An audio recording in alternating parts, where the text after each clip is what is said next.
యేసుక్రీస్తు నామములో మీ అందరికీ వందనములు. మీరందరూ నాతో కలిసి దేవా నీకు స్తోత్రములు అని చెప్పండి. ఈరోజు 10 స్తుతులు. పాత తిత్తులలో క్రొత్త ద్రాక్షారసము పోయరు అని చెప్పిన దేవా నీకు స్తోత్రములు.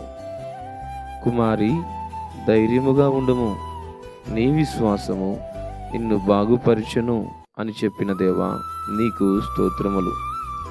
యాయీరు కుమార్తెను స్వస్థపరిచిన దేవా నీకు స్తోత్రములు. గుడ్డివారికి చూపునిచ్చిన దేవా నీకు స్తోత్రములు. కోత విస్తారమే గాని పనివారు కొద్దిగా ఉన్నారు అని చెప్పిన దేవా నీకు స్తోత్రములు. కుంటివారిని బాగు చేసిన దేవా నీకు స్తోత్రములు. చెవిటి వారిని బాగు చేసిన దేవా నీకు స్తోత్రములు. చనిపోయిన వారిని లేపిన దేవా నీకు స్తోత్రములు.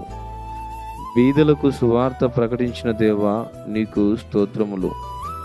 నా విషయమై అభ్యంతరపడనివాడు ధన్యుడు అని చెప్పిన దేవా నీకు స్తోత్రములు. ఈ స్తుతుల ద్వారా దేవుడు మీ హృదయములలో సమాధానమును నెమ్మదిని కలుగచేసి మీ మనస్సులను తన వైపు త్రిప్పి మిమ్మలను ఆధ్యాత్మిక స్థితిలో వర్ధిల్లింపచేయునుగాక. ప్రార్థన. కనికర సంపన్నుడా, కృపగలిగిన దేవా, కృపాసత్య సంపూర్ణుడా, నీ కృపకు స్తోత్రములు, నీ ప్రేమకు వందనాలు. ఎవరైతే నాతో పాటు కలిసి ఏకీభవించి స్తుతులు చెప్పి ఉన్నారో వారి జీవితములను మీరు వెలిగించండి. వారి మనస్సులకు నీ సమాధానం మీరు దయచేయండి.